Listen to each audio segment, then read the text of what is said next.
A merger occurs when one or more firms gain control, directly or indirectly, over part or all of another firm's business. This can happen through the purchase or lease of shares, interest, assets, or through amalgamation or other combinations with the need for change of control. During a seminar, the Commission stressed that no merger can be implemented without its approval. When a merger is proposed, the involved firms must notify the Commission in the prescribed manner.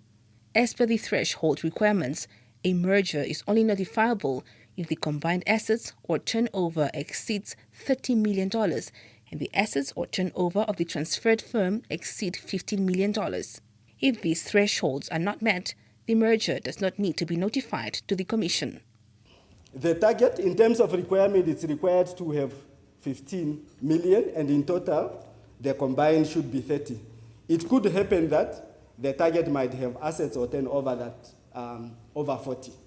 So in that instance, it means that the target has already reached the 15 million, and it have already reached the required 30, even without considering the acquiring undertaking. So in cases where the acquiring undertaking is not active in the Namibian market, but the target is active in the Namibian market, you are still required to notify the Commission. Ashipala mentioned that some transactions, referred to as complicated cases, are currently being worked on and may take longer than the initial 30 days to process and determine.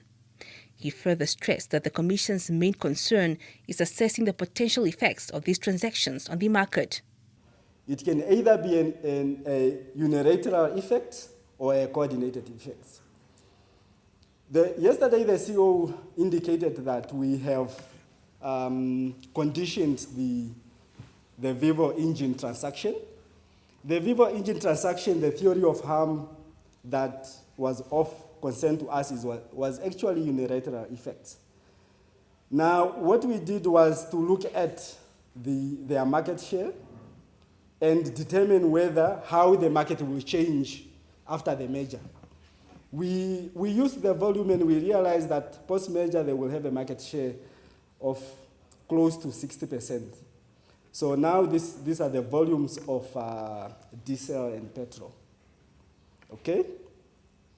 We then determined that, yes, they will be dominant in the market. And therefore, we need to look for a remedy. The remedy was that they need to, there should be a divestiture.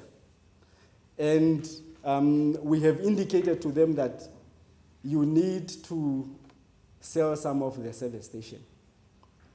So as we speak, there is an ongoing process where Vivo and Engine have to sell off some of the service stations that they own.